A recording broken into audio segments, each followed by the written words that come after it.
নবী আমার মদিনার বুলবুল, আমার আল্লাহ প্রেম করিয়া নামটি দিলেন হাবিবে রাসূল। কথা বলেন ঠিক কিরা? নবী আমার মদিনার বুলবুল, আমার আল্লাহ ভালোবেসে নামটি দিলেন হাবিবে রাসূল। সেই নবীকে ভুল বুঝিলে, সেই নবীকে না চিনিলে, সেই নবীকে না মানিলে থাকবে না ঈমান। আশিক বিনে কে বুঝিবে আমার দয়াল নবীর শান, উম্মত বিনে কে বুঝিবে আমার দয়াল নবীর শান। জোরে বলেন মারহাবা।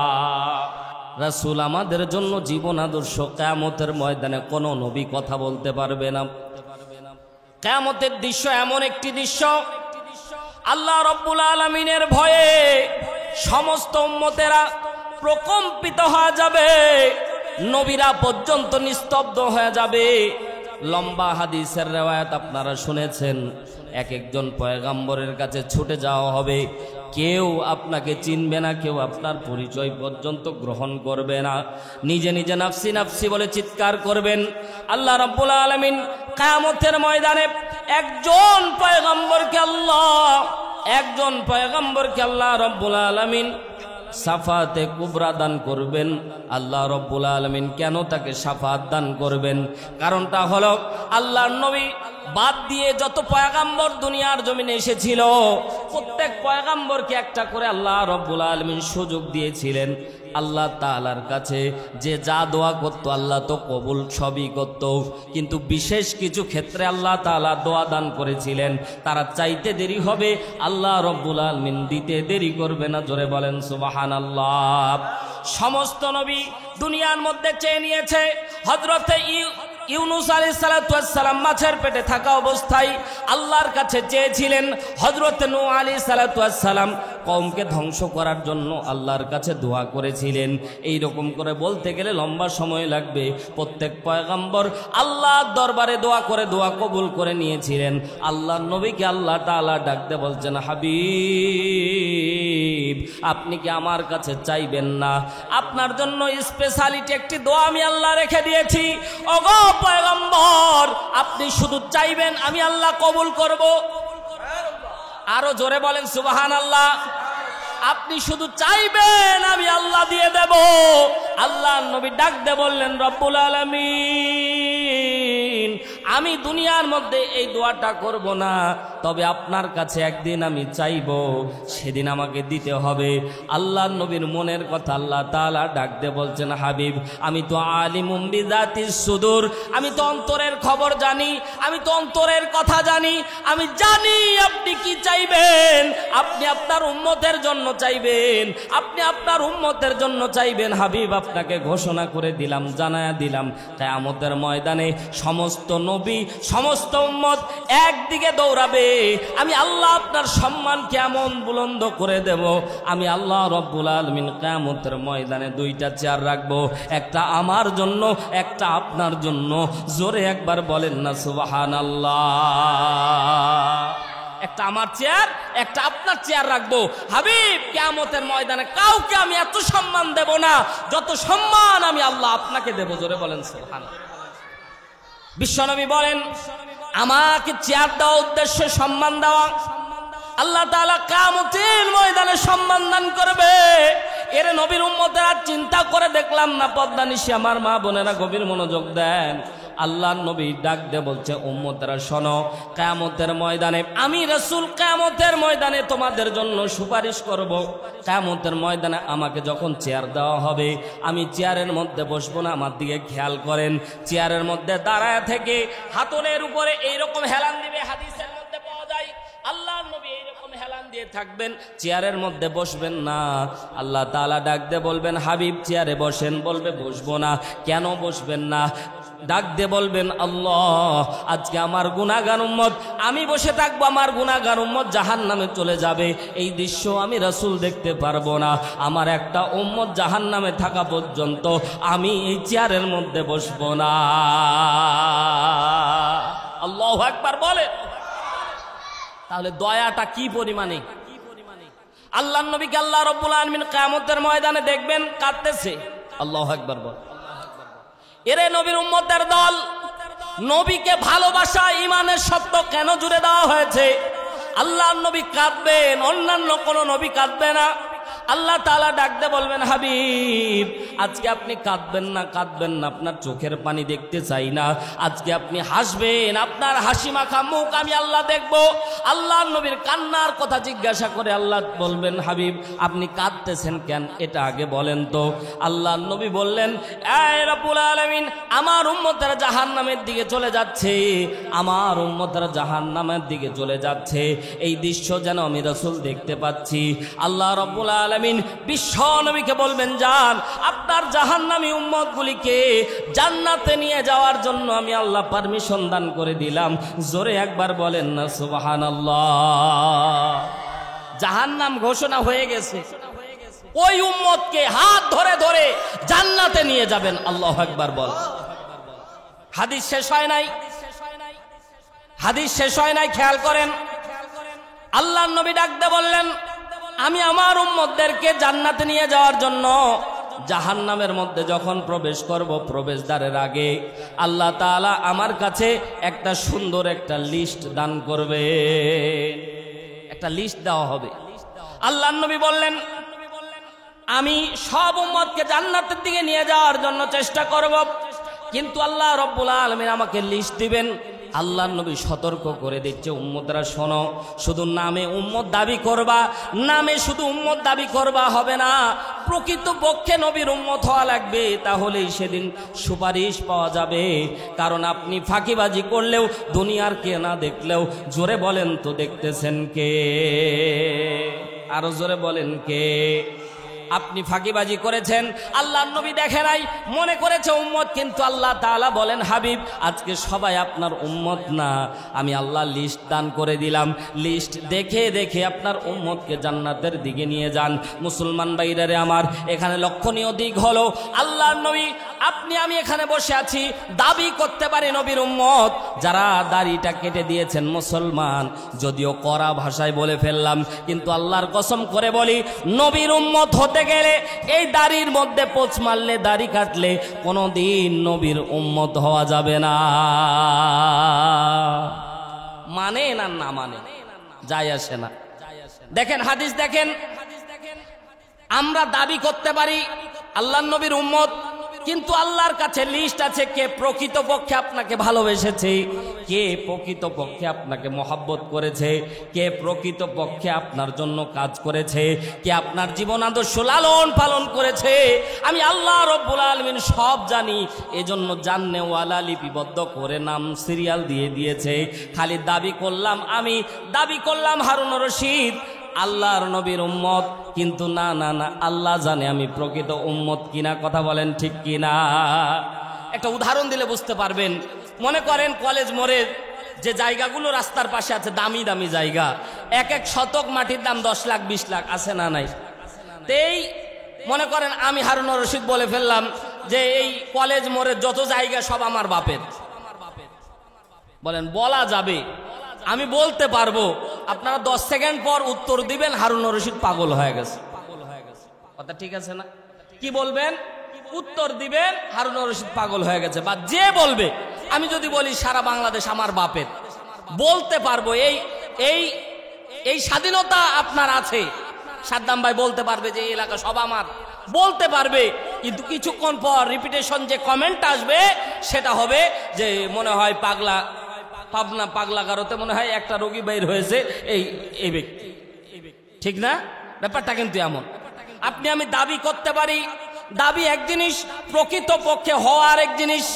আমাকে যদি সাবেত করতে হয় জমির মালিক আমি, আমাকে ডকুমেন্ট দেখাতে হবে, দলিল দেখাতে হবে। দলিল দেখালে আপনারা বিশ্বাসও করবেন। জায়গা জমি বিশ্বাস করেন আর না করেন, জায়গা থাকবে আমার, কিন্তু আমি যতই আমার বলে চিৎকার করি, যদি ডকুমেন্ট না থাকে তাহলে কোশ্চিন কালেও জায়গার মালিক হওয়া যায় না। কথা জোরে বলেন ঠিক কিনা? আল্লাহর নবী সাল্লাল্লাহু আলাইহি সাল্লামের নবীর উম্মত হতে গেলে নবীর জীবন আদর্শ পালন করা লাগবে। নবী যেই রাস্তায় চলেছে ওই রাস্তায় চলা লাগবে। বাদ দিয়ে নবীর আদর্শ বাদ দিয়ে কালমার্সের রাজনীতি নিয়ে থাকবেন, নবীর আদর্শ বাদ দিয়ে বাংলার জমিনে অনেক নেতা বলে শরিয়া ভিত্তিক আইন এই দেশের মধ্যে চাই না, এমন কথাও যারা বলে, তাদের আদর্শ যারা লালন করে, এরা কোনোদিন মুসলমান নবীর উম্মত হতে পারে না। কথা বুঝে থাকলে জবাব দেন, ঠিক না ঠিক? সম্মানিত ভাইয়ার আমার, শুধু পক্ষে থাকলে আমি, না পক্ষে থাকলে বিপক্ষে গেলে আমি বিরোধী দল, বিপক্ষে গেলে রাজাকার, ট্যাগ লাগানো কোনো দিন বাদ যায় না মুসলমান। একটা জিনিস মনে রাখেন, আল্লাহর নবীর জীবন আদর্শ আপনারা শুনেছেন, পড়েছেন, দেখেছেন। এবার আপনাদেরকে একটু বলি, আল্লাহর নবীর জীবন থেকে, জন্ম থেকে শুরু করে 40 বছর পর্যন্ত যতগুলি সিরাত গ্রন্থ, আমি 7টা সিরাত গ্রন্থ পড়েছি। সিরাত ইবনে হিশাম খুলে দেখেন, আর রাহিকুল মাকতুম খুলে দেখেন, মোস্তফা আনোয়ার খুলে দেখেন। আল্লাহর নবীর জীবন আদর্শে লেখা যতগুলি গ্রন্থ আছে, সিরাত গ্রন্থ আছে, সমস্ত গ্রন্থ সামারাইজ করে কথা বলতেছি। মুসলমান ভাইরা আমার, গভীর মনোযোগ দেন। আপনাকে অনুরোধ করে বলবো, আল্লাহর নবীর জীবন আদর্শ পড়তে গিয়ে দেখেন 1 থেকে 40 বছর পর্যন্ত কেউ আল্লাহর নবীর গায়ে ফুলের টোকা পর্যন্ত দেয়নি, আল্লাহর নবীকে কোনোদিন গালি পর্যন্ত দেয়নি। কথা বুঝে থাকলে জবাব দেন, ঠিক না বেঠিক? কিন্তু আল্লাহর নবী 40 বছর পর্যন্ত দ্বীনের দাওয়াতি কাজ করেছিলেন। আরেকটা তথ্য আপনাদেরকে দেই, আল্লাহর নবীর বয়স যখন ছিল 17 বছর, 17 থেকে 40 বছর, বুঝে থাকলে জবাব দেন কয় বছর? 17 থেকে 23 বছর।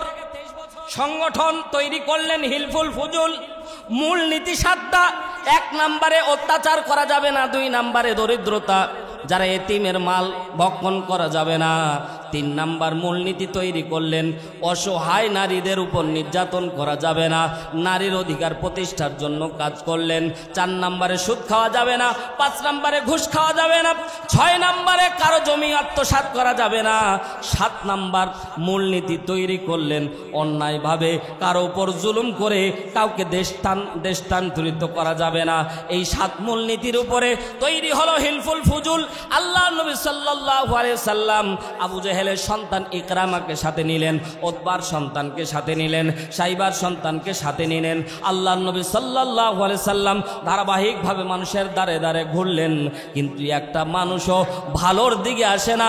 যত দিন যায় সমাজটা যেন দুর্নীতিতে ভরে যায়, সমাজটা যেন অন্যায় ভরে গিয়েছে, সমাজ যেন দুর্নীতিগ্রস্ত হয়ে গেছে, অত্যাচার দিয়ে সমাজটা পরিপূর্ণ হয়ে গেছে। আল্লাহ নবী টেনশনের মধ্যে পড়ে গেলেন, কিরে মানুষের দ্বারে দ্বারে যাই কিন্তু মানুষের কোনো পরিবর্তন নাই। আল্লাহ নবী চলে গেলেন হেরা পর্বতে। হেরা পর্বতে গেলেন, ওই জায়গায় আল্লাহ নবী সাল্লাল্লাহু আলাইহি সাল্লাম চিন্তা করতেছিলেন সমাজ নিয়ে, চিন্তা করতেছিলেন রাষ্ট্র নিয়ে, চিন্তা করতেছিলেন সামাজিক জীবন নিয়ে। আল্লাহ নবী সাল্লাল্লাহু আলাইহি সাল্লামের তামাম লাইফলিড ছিল ব্যক্তি কেন্দ্রিক, মানুষদেরকে ঘিরে। মুসলমান ভাইরা রে আমার, একটু মনোযোগ দেন। আল্লাহ নবী যে জায়গায় হেরা পর্বতে ছিল, ওই জায়গায় এখনো খেয়াল করবেন একটা ফুটো আছে। ওই ফুটো থেকে বর্তমান সময়ে তো বিল্ডিং তৈরি হয়েছে, তদানীন্তন সময় কোনো বিল্ডিং ছিল না।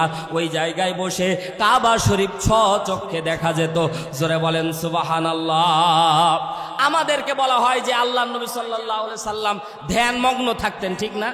আমরা জানি ধ্যানমগ্ন। কিসের ধ্যানমগ্ন? ধ্যানমগ্ন বলা হয় হিন্দু ভাষা থেকে এসেছে, যে যেটা চোখ বন্ধ করে ধ্যানের মধ্যে থাকে, এটা ধ্যানমগ্ন। আল্লাহ নবী কোশ্চিনকালেও ধ্যানমগ্ন ছিল না, এটা আল্লাহ নবীর সামনে একটা বিয়াদবি। আল্লাহ নবী ধ্যানমগ্ন ছিলেন। আল্লাহ নবী ভাবতেছিলেন কিভাবে সমাজটাকে ভালো করা যায়, কিভাবে সমাজের মধ্যে দুর্নীতি কমানো যায়। এই চিন্তা নিয়ে কাবার দিকে দেখতো আর বলতো, হ্যাঁ কাবার মালিক তুমি ছাড়া সম্ভব না, তুমি ছাড়া সম্ভব না। জোরে একবার বলেন সুবহানাল্লাহ। এই ভাবনা যখন পরিপূর্ণ পর্যায়ে পৌঁছেছে, আল্লাহ রাব্বুল আলামিন বিশ্ব নবীর উপর ওহী নাজিল করে দিলেন, ইকরা। জোরে একবার বলেন আল্লাহু আকবার। ইকরা। জিবরাইল চলে আসলেন, বুখারীর হাদিস। ইকরা পাঠ করেন, ইকরা পাঠ করেন। আল্লাহ নবী সাল্লাল্লাহু আলাইহি সাল্লাম ডাক দিয়ে বললেন, ভাই জিবরাইল, কি পাঠ করব, কোন জিনিস পাঠ করব? কারণ সমাজের ভিতরে পাঠ করার অনেক জিনিস আছে। আবু জেহেল, তার নাম ছিল আবুল হেকাম, চূড়ান্ত লেভেলের একজন জ্ঞানী ছিল, কিন্তু কোরআন না মানার কারণে আবু জেহেলে পরিণত হয়েছিল। এই জন্য আল্লাহ নবী চিন্তা করেছিল, সমাজের মধ্যে শিক্ষা আছে, শিক্ষা তো দুর্নীতি দূর করে না, কোন শিক্ষা অর্জন করলে আল্লাহ রব্বুল আলামিন সমাজটাকে সুন্দর করবে, ওই শিক্ষার দরকার। এজন্য আল্লাহ নবী বলছে, আনাবি করি, আমি পড়তে জানি না, আমি পড়ব না। বারবার করে ইকরা বলা হচ্ছে। আমাদের সমাজের ভিতরে একটা নীতি বাক্য আছে, education is the backbone of a nation, শিক্ষা জাতির মেরুদণ্ড। কিন্তু আমি বলতে চাই, শিক্ষা যদি জাতির মেরুদণ্ড হবে, তাহলে যে যত বড় শিক্ষিত সে তত বড় শয়তান। কথা জোরে বলেন ঠিক কি না? আমাদের সমাজে যে যত বড় শিক্ষিত সে তত বড় বেঈমান, আর সে তত বড় নিমুখ হারাম। কথা বুঝে থাকলে জবাব দেন, ঠিক না বেঠিক? রাগ করতেছেন? আমাদের দুর্নীতি কমানোর জন্য তৈরি করলাম দুর্নীতি দমন কমিশন, দুদক, কিন্তু কি ফল পেলাম? দুর্নীতি দমন কমিশনের চেয়ারে বসেও দুর্নীতি করে। কোথায় আছি আমরা? আল্লাহ নবী সাল্লাল্লাহু আলাইহি সাল্লাম চিন্তা করলেন, আল্লাহ তাআলা জিবরাইলকে বললেন, জিবরাইল পুরোটাই পাঠ করো, ইকরা বিসমি রাব্বিকাল্লাযী খলাক, রবের নামে পড়ো। রবের নামে কেউ যখন পড়ে সে কখনো দুর্নীতি করতে পারে না। কথা জোরে বলেন ঠিক কিনা? সম্মানিত ভাইয়ের আমার, ওহী নাজিল হয়ে গেল। আল্লাহ নবী সাল্লাল্লাহু আলাইহি সাল্লাম এবার ওহী নিয়ে যখন মানুষের দ্বারে দ্বারে পৌঁছালেন, যখন বললেন লা ইলাহা ইল্লাল্লাহ মুহাম্মাদুর রাসূলুল্লাহ, এক আল্লাহ ছাড়া অন্য কারো ইবাদত দাসত্ব গোলামি করা যাবে না, যখনই বলল তখনই তাব্বাল্লাকা ইয়া মুহাম্মদ, সাথে সাথে আল্লাহর নবী ধ্বংসের জন্য পায়তারা শুরু করে দিল। ধ্বংসের জন্য তারা দোয়া করলো, ধ্বংসের জন্য আবু লাহাব পাথর পর্যন্ত মারলো। কথা জোরে বলেন ঠিক কিনা? যেই মানুষটা 40 বছর পর্যন্ত আল আমিন, আর সাদিক, আর তাওহীদ, সিরাত ইবনে হিশামের মধ্যে 10টা উপাধির কথা বলা হয়েছে, আল্লাহর নবীকে 10টা উপাধি দেওয়া হলো, কিন্তু এই লোকটাই 40 বছর পর হয়ে গেল মিথ্যাবাদী, 40 বছর পর হলে আমানতদারি, খেয়ানতকারী। এই ব্যক্তিটাই হয়ে গেল সমাজের ভিতর সবচেয়ে বড় অপরাধী। কথা জোরে বলেন ঠিক কিনা? আমাদের সমাজের মধ্যেও কোরআনের কথা যতক্ষণ পর্যন্ত বলা হয় সব ভালো, নামাজ পড়তে বলা হয় তাও ভালো, সব কিছু করতে বলা হয় সব ভালো, যখন বলা হয় কোরআন দিয়ে সমাজটা শাসন হবে, তখনই বলে হুজুর তো রাজাকার। কথা বলেন, জোরে বলেন ঠিক কিনা? তখন বলে হুজুর রাজনীতি করতেছেন। ভাই, রাজনীতি করার জন্য আমি আসিনি, কিন্তু কোরআনের কথা, কোরআনের কথা, এই জমিন যদি আল্লাহর জমিন যদি হয়, জমিন যদি আল্লাহর হয়, আসমান যদি আল্লাহর হয়, আল্লাহর জমিনে এই কোরআন দিয়ে শাসন না হওয়া পর্যন্ত এই বাংলার ভূখণ্ডে কোনোদিন শান্তি আগেও আসেনি, পরবর্তীতেও আসবে না। কথা বুঝে থাকলে জবাব দেন ঠিক কিনা? ওহী নাজিল হয়ে গেল। আল্লাহর নবী দ্বীনের দাওয়াত নিয়ে, মিশন নিয়ে সাহাবা একরামের মাঝে চলে গেলেন। আল্লাহর নবী দাওয়াত দিলেন সর্বপ্রথম তার স্ত্রীকে। জোরে বলেন সুবহানাল্লাহ। পদ্মা নিশা আমার মা বোনেরা গভীর মনোযোগ দেন। আল্লাহর নবী যখন স্ত্রী খাদিজাতুল কুবরা রাদিয়াল্লাহু তাআলা আনহাকে দাওয়াত দিলেন, বউরে আমি নবী হয়েছি, তুমি কি আমাকে মানবা না? সাথে সাথে খাদিজাতুল কুবরা হাতটা বাড়ায় দিয়ে বললেন, নবীজি আমি জানি আপনার যে আদর্শ, আপনার যে জীবন আদর্শ, আপনি নবীওয়ালা জীবন আপনার, আপনি শুধু দেরি করতেছেন, আমার হাতে হাত রেখে আমারে কালেমা পড়ায় দেন। আপনি আপনার স্ত্রীরে নামাজ পড়েন না, হঠাৎ নামাজি হয়েছেন, দেখবেন স্ত্রী পর্যন্ত টিটকারি মারে। যখন 2 দিন পর আমার নামাজ ছেড়ে দেন, স্ত্রী দেখবেন টিটকারি মারে। দেখলাম কত মোল্লা দেখলাম গো, ঠিক না? হঠাৎ আপনি স্ত্রীকে বলতেছেন, দেখো 40 বছর পর হঠাৎ একদিন ঘুম থেকে উঠে সকালবেলা স্ত্রীকে বললেন, এই স্ত্রী আমি পীর হয়ে গেছি। স্ত্রী বলবে, কাল না তুমি কলা চুরি করলে, না কাল না তুমি কলা চুরি করলে, আজকে আবার তুমি পীর হইলা। ওরে বাপরে, শয়তানের বাচ্চা শয়তান, আজকেই ফজরের নামাজ পড়ে। কথা কয় না, ঠিক না? আজকেই ফজর নামাজ ওপর পীর হয়েছে। দেখেন স্ত্রীরা টিটকারি মারবে, কিন্তু অরিজিনাল যদি আপনি অরিজিনাল আমলদার হন, এই কথা বলার কি কোনো সুযোগ আছে? কথা বললেন না যে, এবার আসতে বললেন কেন? জোরে বলেন, কোনো সুযোগ আছে? বরং আপনি যদি আল্লাহওয়ালা হন, স্ত্রীর হক পূর্ণভাবে আদায় করে থাকেন, ওই স্ত্রী যদি ভালো হয়ে থাকে তাহলে বলবে তুমি আল্লাহর ওলি হও, এটা নিঃসন্দেহে কোনো সন্দেহ নাই, কারণ তুমি কোনোদিন তাহাজ্জুদ কাজা করো নাই। জোরে বলেন সুবহানাল্লাহ। ও ভাই, খালি খাটলা নিয়ে যায় মা বোনদের সামনে খালি বললে তোমার স্বামী কেমন ছিল, অমনি বলছে ভালো ছিল, ব্যাপারটা এমন না। 2 দিন পর যখন ঝগড়া লাগে তখন বোঝা যায়। কথা কয় না ভাই? আমরা তো ভাই বিয়ে করি, যুবক ভাইরা বিয়ে করে যৌতুক নিয়ে, আছে না? কথা কয় না? আছে না? যৌতুক নিয়ে বিয়ে করে, যিনি নিজের বাপের জন্মে মোটরসাইকেল দেখিনি, বাইসাইকেলও কিরিং কিরিং বাজায়। ও আবার বলতেছে, ওর বাপ বলতেছে বিয়াই কোনো কিছু আবদার না, একটা পালসার দিয়েন। কথা কয় না ভাই? এইরকম নেওয়ার ধান্দা আছে নাকি ভাই? একজন বিয়ের পরে বলছে তোমারে বিয়ে করে আমি কিচ্ছু পেলাম না। কি কয়? তোমারে বিয়ে করে কি পাইলাম না? কিছুই পেলাম না। তো মেয়ে বলতেছে আমি তো জীবন জীবন সব দিয়ে দিয়েছি, দেওয়ার তো বাকি নাই। বলছে ওইটা যে পাইলাম না, তার মানে কিছুই পাইনি। শ্বশুরকে বলতেছে তুমি তো কিছুই দাওনি। এরে শয়তান, তোমার সারা জীবনের যে কলিজার টুকরাটা ভালোবেসে তোমার হাতে তুলে দিয়েছে, আর কি দিবে? ঠিক না বেঠিক বলে? আগলায় রাখতে হবে। সম্মানিত মা বোনেরা গভীর মনোযোগ দেন। বলতেছিলাম যেটা, যে আমরা ডিমান্ড নেই 5 লাখ, তখন মোহরানা বাদে 10 লাখ। কিয়ামত পর্যন্ত মানে কিয়ামত পর্যন্ত পরিশোধ করার ক্ষমতা আছে। মানে এই সমাজের নীতি হলো 6 লাখ ডিমান্ড নিবে, তার ডাবল মোহরানা। কথা কি আমি মিথ্যা করলাম? কথা কন জোরে। 10 লাখ টাকা চাকরির জন্য ডিমান্ড নিয়েছে, 20 লাখ টাকা মোহর। এবার কাজী বিয়ে পড়াচ্ছে 19 লাখ 9,999 টাকা বাকি রাখিয়া, বাকি 100 টাকা দিয়া কুটকুটি বেগমের সাথে তোমার বিবাহ কার্য সম্পন্ন, তুমি কি কবুল? ও বেচারা আস্তে করে মুখটা বলে হুজুর কবুল। কথা কয় না? এই যে সব টাকা বাকি রাখলা, এবার বাসর ঘরে যায় দরজা চিটকানি লাগা দাঁড়ায় আছে এতিমের মতো। বউ বলতে যাই আজকে একটা মধুর রাত, তুমি ওই জায়গায় দাঁড়ায় আছো, আসো কামিনী হার এদিকে আসো। বলছে না, তুমি যদি আমার মোহর মাফ করে দাও তাহলে যাবো। চালাক দেখছেন, মন মাপ নিবে কেমনে? এখন ও বেচারার বেটি ওই জায়গায় কি কবে যে মাফ করবো না? আসো স্বামী মাফ করে দিলাম। কিন্তু গন্ডগোল কখন? মাপ তো করলো, এখন 2 জায়গায় মাপ করলো। আবার আপনি মারা গেছেন, অমনি খাট নিয়ে হুজুররা চলে গেল। এ মা মোহরানা কত? কয় 10 লাখ টাকা। কত দিয়েছে? কয় 100 টাকা। কত? 100 টাকা দিয়েছে, আর সব টাকা বাকি। তো তোমার স্বামীকে তো এই অবস্থায় কবর দেওয়া খুব বিপদ, তো তুমি মাফ করে দাও। এখন বলেন তো মহিলা বেচারি খুব বিপদে আছে না নাই?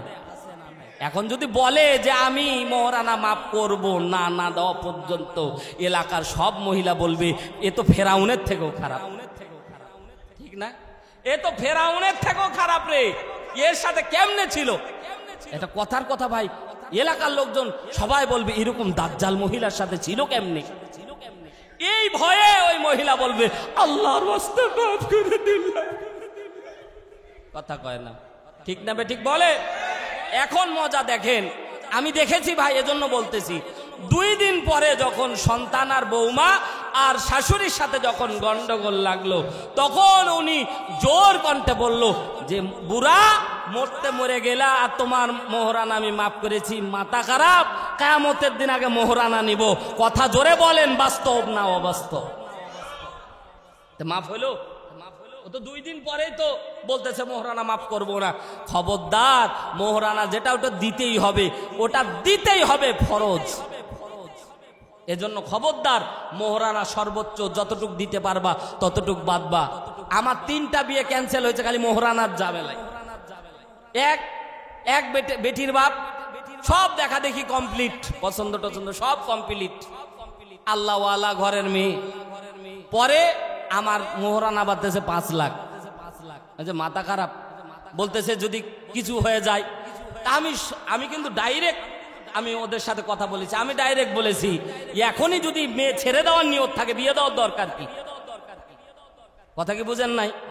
যদি ছেড়ে দেওয়ার নিয়তই থাকে বিয়ে দেওয়ার দরকার কি? দরকার নাই, বের হয়ে যান। সম্মানের সহিত বের করে দিয়েছি। তার পরবর্তীতে এখন যেটার সাথে আছি, আমার শ্বশুর এত ভালো মানুষ, আল্লাহওয়ালা মানুষ। আমার শ্বশুর বলেছে মোহরানা যেদিন ঠিক হয় সেদিনই তো ফাইনাল হয়। আমার শ্বশুর বলেছে বিয়ের মঞ্জিলে যতটুক দিবা ততটুক।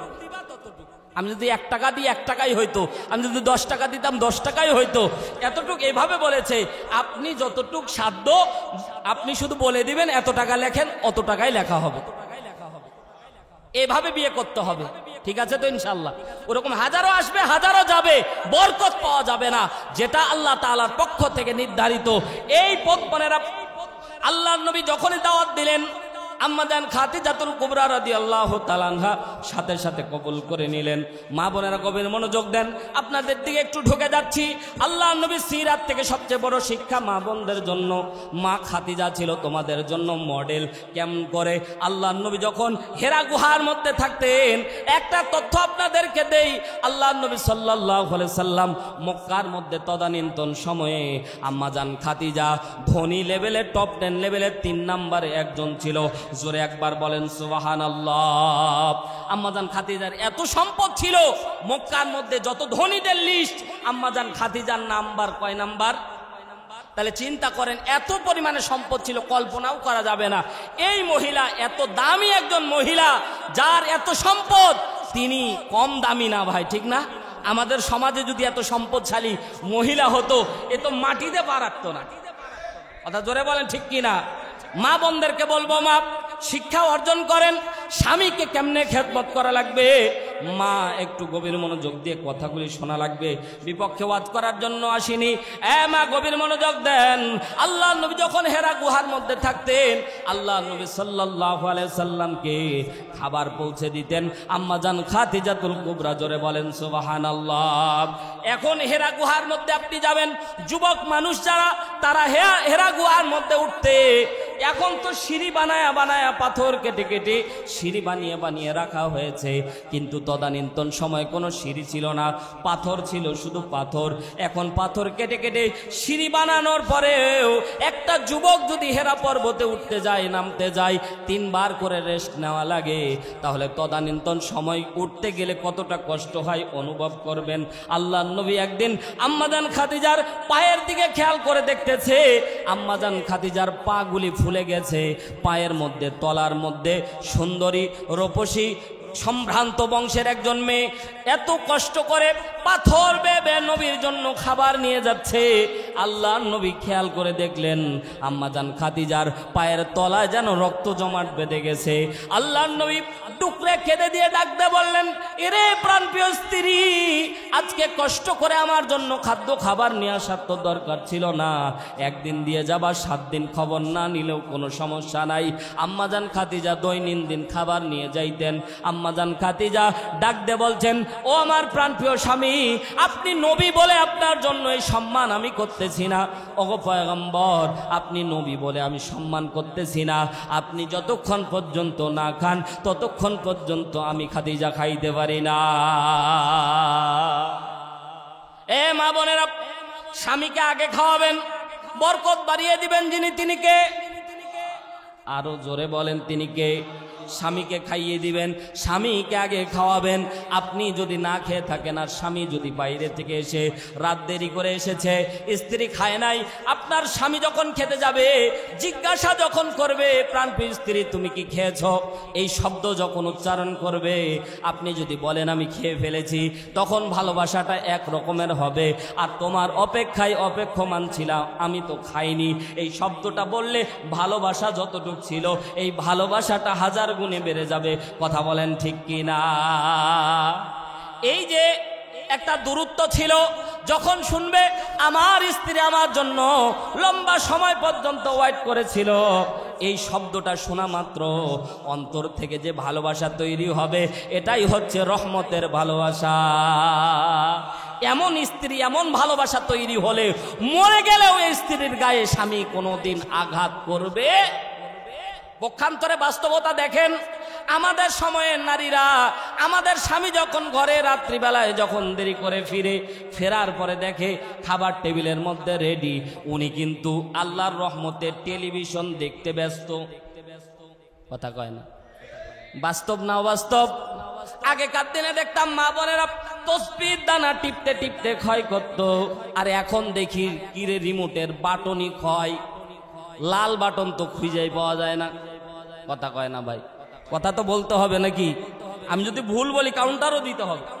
খালি যে আমি বলতেছি সত্য, ব্যাপারটা এমন না, আমি তো বাস্তব কথা বলতেছি, মিথ্যাও হতে পারে।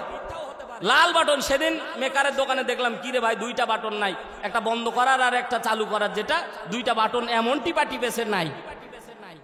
কথা কয় না ভাই, ঠিক না বেঠিক?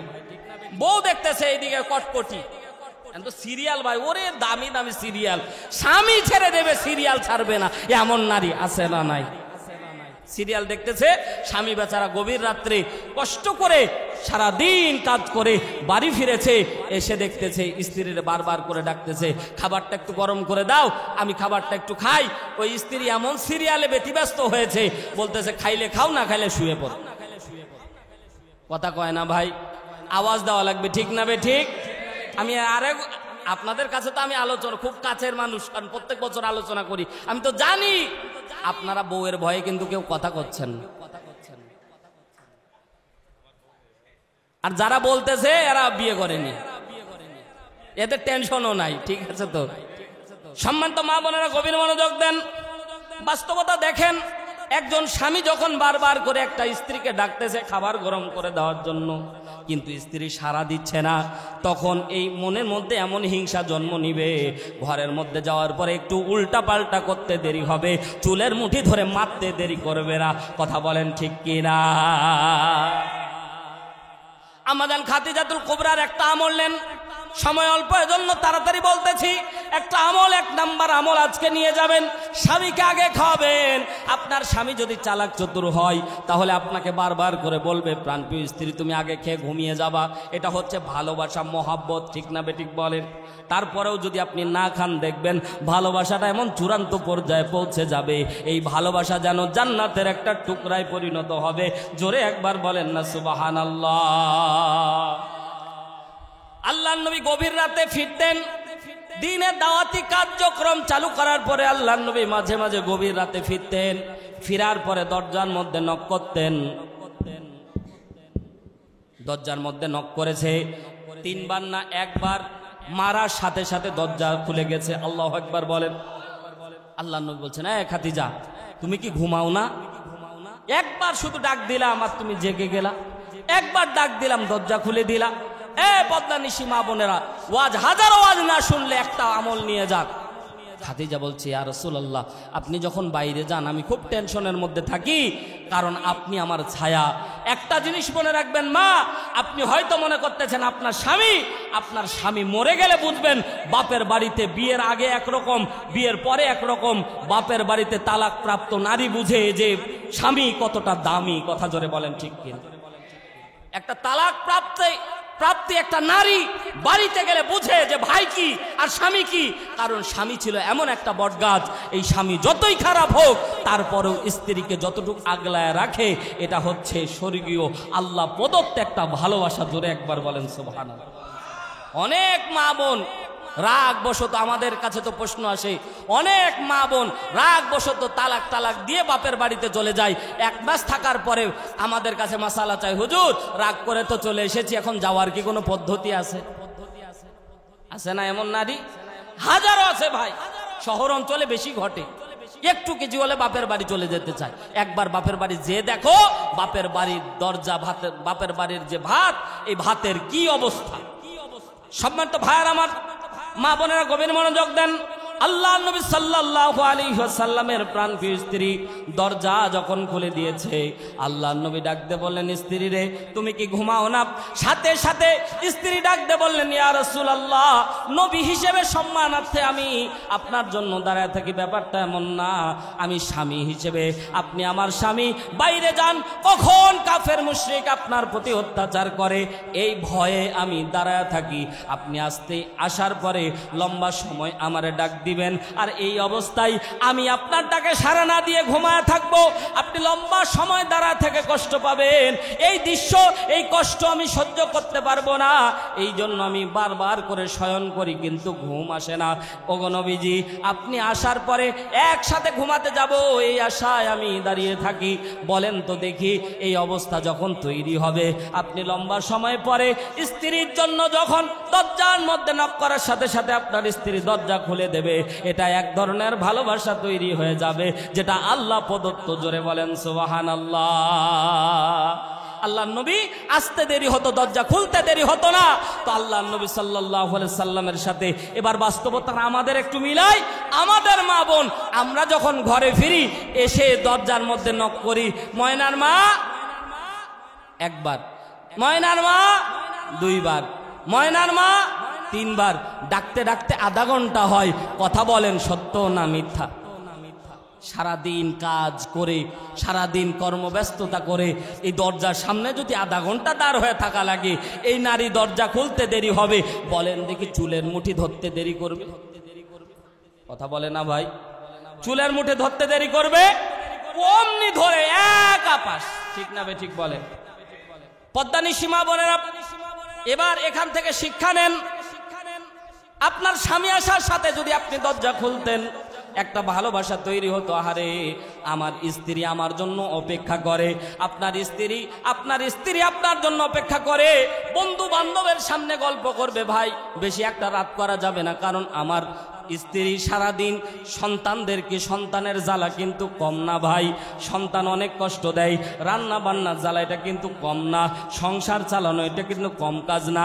আমরা মনে করি নারীরা মনে হয় কিছুই করে না, কিন্তু ভাই আপনার কোলের মধ্যে সন্তানটা দিলে বুঝতে পারবেন এই সন্তানটা কত পরিমাণে জ্বালায়। আমার সাদ্দাম ভাই সহ আমরা মেডিকেলের মধ্যে ছিলাম, আমরা জানি 10টা মিনিট 1টা ঘন্টা সন্তানকে কোলের মধ্যে নিয়ে থাকলেই বিরক্ত বোধ তৈরি হয়ে যেত। কিন্তু ওই নারী ওই সন্তানও সামলায়, পরিবারও সামলায়, তাহলে কতটা কষ্টদায়ক ওর ব্যবস্থাপনা। তারপরেও একটা নারী কখনো চায় না সংসারের ভিতরে অশান্তি তৈরি হোক। আপনি যখন দেখবেন আপনার জন্য আপনার বউ দাঁড়ায় আছে, আপনার জন্য আপনার বিবি দাঁড়ায় থাকে, তখন আপনার বিবেক বাধা দিবে। যদি আপনার মনুষ্যত্ববোধ থাকে, যদি ফেরাউন মার্কা হন, আপনার ব্যাপারে ওয়াজ নাই, যদি মনুষ্যত্ববোধ থেকে থাকে, তাহলে ওই স্বামী কোনোদিন গভীর রাত পর্যন্ত বাইরে আড্ডা দেবে না। কথা বলেন ঠিক কি না? তাহলে ভালোবাসা কি এমনি আসবে ভাই? ভালোবাসা কি এমনি আসবে? আদর্শ দেখেন আল্লাহর নবী কি ভালোবাসা দিতেন। আল্লাহর নবীর সামনে একজন স্ত্রী এসে বললেন, ইয়া রাসূলুল্লাহ, আপনি কাকে সবচেয়ে বেশি ভালোবাসেন? সুবহানাল্লাহ বলে। অন্যান্য স্ত্রীরাও বলতেছেন, বলেন দেখি কাকে আপনি বেশি ভালোবাসেন, এটা তো জানার দরকার। সমস্ত স্ত্রী একই বাক্যে জবাব দিল, কাকে বেশি ভালোবাসেন একটু বলেন। আমাদের সমাজের ভিতরে ভাই 2টা বিয়ে হলেও প্রথম বিয়ে হলে দ্বিতীয় বউয়ের দিকে তাকাই না। কথা কয় না ভাই? এজন্য তো আমাদের মা বোন কয়, জীবন দিতে রাজি আছি তবুও সতী নামতে দিব না। ঠিক না? যদি ভালোবাসা থাকতো ভাই ঠিকই তৈরি হতো, কিন্তু আমরা তো সেটা দিই না। বড় বউ, ছোট বউ নিয়ে আসলে 2টা বউ হলে, 3টা বউ হলে তো কথাই নাই, খালি মারামারি আর মারামারি। এজন্য মুরব্বীরা কয়, যদি সংসারে অশান্তি লাগাইতে যাও তো 2টা বিয়ে করায় দাও, ও ওই নিয়েই থাকবে। কথা বলেন ঠিক কি? আল্লাহর নবীর স্ত্রীগণ বললেন, কাকে ভালোবাসেন? কারণ তাদের মাঝেও তো হিংসা আছে, ঠিক না? কিন্তু হিংসাটা প্রকাশ করতে পারতো না, কারণ আল্লাহর নবী যে ভালোবাসা দিত এটা হচ্ছে অরিজিনাল ভালোবাসা। ধরে বলেন সুবহানাল্লাহ। তো আল্লাহর নবী মনে মনে চিন্তা করলেন, এই মুহূর্তে যদি একজন স্ত্রীর নাম বলি, বাকি আর 10 জন মিছিল শুরু করবে। তো আল্লাহর নবী বললেন, আগামীকাল তোমাদেরকে বলবো কাকে আমি সবচেয়ে বেশি ভালোবাসি। জোরে একবার বলেন সুবহানাল্লাহ। রাত্রিবেলা আল্লাহর নবী সমস্ত বিবির ঘরে গেলেন, যাওয়ার পর হাতের মধ্যে একটা করে খেজুর দিয়ে বললেন, তোমাকে এই খেজুরটা দিলাম, কাউকে বলবা না, কারণ এই খেজুর যার কাছে আমি তাকে বেশি ভালোবাসি। সুবহানাল্লাহ জোরে বলেন। দ্বিতীয় স্ত্রীর কাছে গিয়ে একই ভাবে বললেন, খবরদার কাউকে বলবা না তোমার কাছে খেজুর আছে, কারণ তোমার কাছে খেজুর আছে, আর কেউ জানলে তারা হিংসা করতে পারে। তোমার কাছে খেজুর আছে, কাউকে বলবা না, খেজুর তোমাকে দিলাম, তোমাকেই ভালোবাসি। সুবহানাল্লাহ বলে। সমস্ত স্ত্রী একটা করে খেজুর পেয়েছে। সকালবেলা আল্লাহর নবী বলেছে, যার কাছে একটা খেজুর আছে তাকে আমি বেশি ভালোবাসি। এবার বলেন তো সুবহানাল্লাহ, জোরে বলেন, জোরে বলেন, জোরে বলেন সুবহানাল্লাহ। সবাই মুচকি মুচকি হাসতেছে, কারণ বলা যাবে না, কারণ বললে হিংসা হবে, এজন্য সবাই খুশি, কারণ তাকে একটা খেজুর দিয়েছে।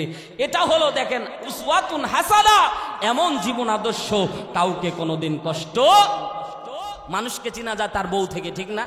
বউকে বললে বোঝা যায় যে কত নাম্বারে। আপনারা তো আমাকে কত সম্মান দেন, মাওলানা হারুন রশিদ দিনাজপুরি উমুক তুমুক।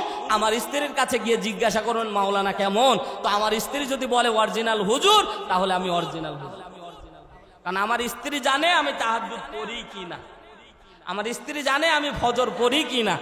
আপনারা কিন্তু জানেন না ভাই, এই জন্য আমার স্ত্রী যদি আমারে বলে যে হুজুর, তাহলে অরিজিনাল হুজুর। আর স্ত্রী যদি বলে ওরে যত হুজুর করো তো ফজরের নামাজই করে না, তাহলে ও হুজুর হলো। এজন্য স্ত্রী যদি ভালো বলে সে অরিজিনাল ভালো, আর স্ত্রী যদি ভালো না বলে সে কোনোদিন অরিজিনাল ভালো হতে পারে। সম্মানিত ভাইয়ার আমার, পর্দানিশি আমার মা বোনেরা, 2 নাম্বার আমল, আল্লাহর নবীর খাদিজা ডাক দিয়ে বললেন, ও আমার প্রাণপ্রিয় স্বামী, আপনি যখন ঘরের মধ্যে যতক্ষণ না ফিরেন ততক্ষণ পর্যন্ত আমার ঘুম আসে না। আল্লাহর নবীর ভালোবাসা আরো বেড়ে যেত। আল্লাহর নবী একদিন খাদিজাতুল কুবরা রাদিয়াল্লাহু তাআলা আনহার কবরের পাশে দাঁড়ায় কাঁদতেছিলেন। আম্মাজান আয়েশা এসে জিজ্ঞাসা করলেন, আমরা এত যুবতী তরুণী থাকতে আপনি বারবার করে বৃদ্ধা মহিলার পাশে এসে দাঁড়ায় কান্না করেন। আল্লাহর নবী বৃদ্ধা মহিলা বলার সাথে সাথে আল্লাহর নবী রাগান্বিত হয়ে গেলেন, ধাক্কা দিয়ে আম্মাজান আয়েশা সিদ্দিকা রাদিয়াল্লাহু তাআলা আনহাকে দূরে সরায় দিলেন। ডাক দিয়ে বললেন, খবরদার বৃদ্ধা বলে ডাক দিবা না, আমার খাদিজা যদি বেঁচে থাকতো আমি দ্বিতীয় কোনো স্ত্রী গ্রহণ করতাম না। কি পরিমাণে ভালোবাসা স্বামীকে দিলে স্বামী কোনোদিন বলে না যে আমি কোনোদিন অন্য দ্বিতীয় বিয়ে করব। কারণ ভালোবাসা যদি পাওয়া যায় তাহলে দরকার আছে ভাই। সাইডলাইন কখন নেয়? যখন মেন মিটারে কানেকশন না থাকে।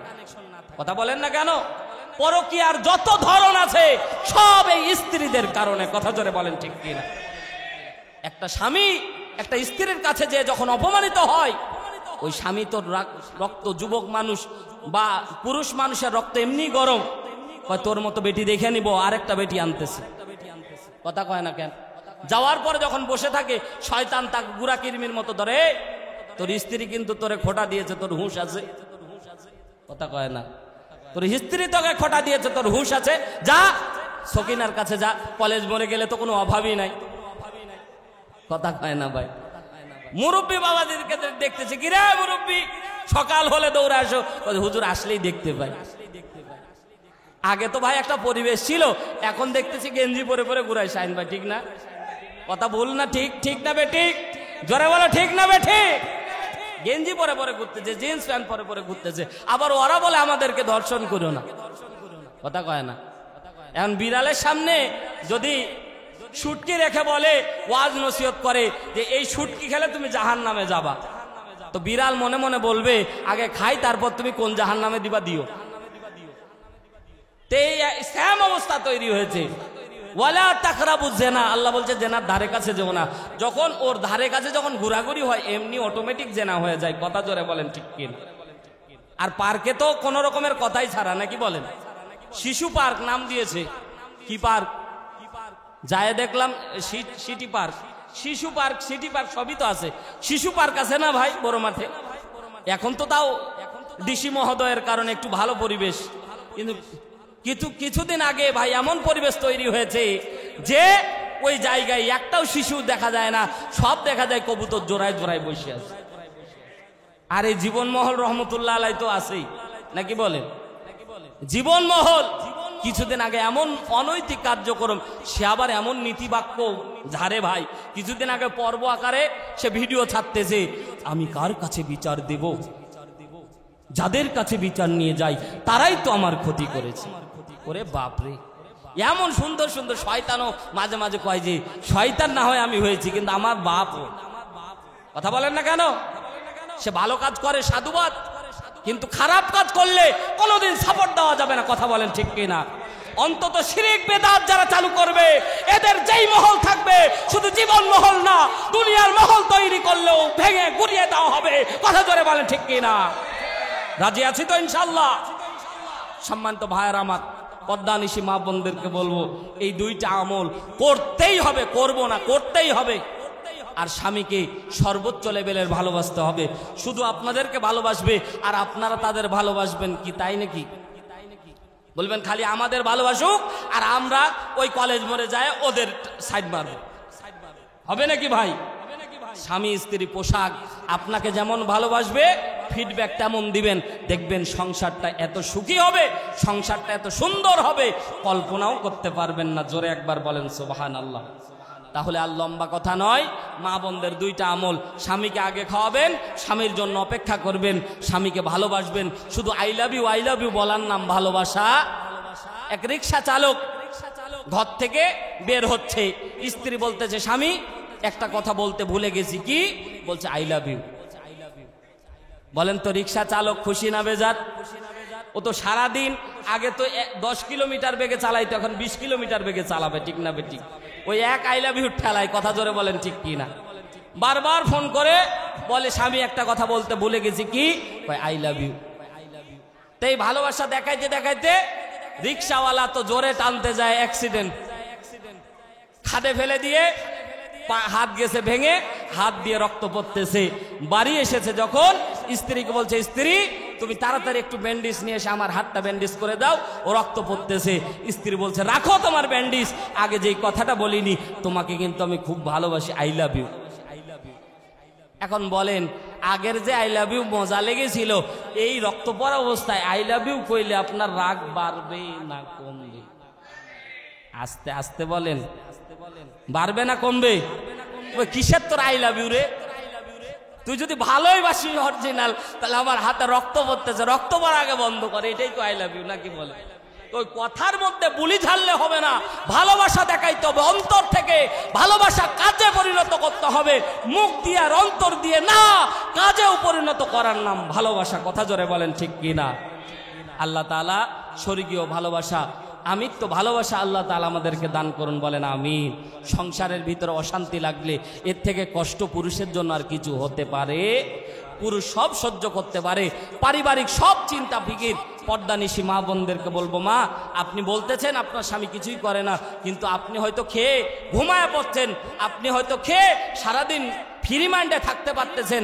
একটা পুরুষ যখন ঘর থেকে বের হয়, পুরুষটা চিন্তা করে আমার 2টা সন্তান আছে, কি খাবে? আমার বাবা মা আছে, কি খাবে? আমার পরিবার আছে, কি খাবে? এই টেনশন পুরুষটার মাথায় থাকে। অনেক সময় এই টেনশনে পুরুষ দুপুরের খাবার খেতেও ভুলে যায়। ও ভাই এত দামি কথা বললাম, আর আসতে ঠিক কইলে হয়? ঠিক না বে ঠিক? জোরে বলে। মা বোনদেরকে ঠিক বলতে দিলে ওরা বলতেছে হুজুর আমাদের খালি অনুমতি দিয়ে দেন। এখন কি এমনি তারা পুরুষ দুর্বল? ঠিক মানে ঠিকটা বলতেছে তো মনে হয় জীবন যৌবন সব শেষ। মা বোন মনে মনে ভাবতেছে হুজুর খালি আমাদের ঠিক কইতে কোন, ওদের কান পট্টি গরম করে দিন। লিল্লাহে তাকবীর।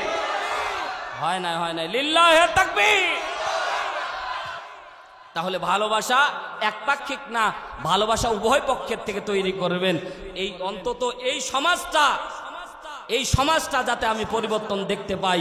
সন্তানের সংসারে যখন অশান্তি লাগে, যখন স্বামী স্ত্রী গন্ডগোল তৈরি হয়, এর থেকে কষ্টদায়ক বস্তু আর কিছু হতে পারে? স্বামীকে স্বামীর জায়গায় আদর করতে হবে, পরিবারের বাবা মা আছে, শ্বশুর শাশুড়ি আছে, তাদেরকেও ভালোবাসতে হবে, সবার হক সবার জায়গায় পালন করতে হবে। বউকে ভালোবাসতে হবে, বাবা মাকে ঘৃণা করতে হবে, নাকি বলে? বউয়ের অধিকার বউকে দিতে হবে, বাবা মার অধিকার বাবা মাকে দিতে হবে। সব অধিকার পূর্ণভাবে পালন করলেই আপনি পরিপূর্ণ মুসলমান হতে পারবেন। আর পরিপূর্ণ মুসলমান হতে পারলেই আল্লাহ জান্নাত আপনাকে হাত ছানি দিয়ে দিয়ে ডাকবে। জোরে বলেন সুবহানাল্লাহ। আল্লাহ আমাদের পরিপূর্ণ মুসলমান হওয়ার তৌফিক দান করুন। জোরে বলেন আমিন।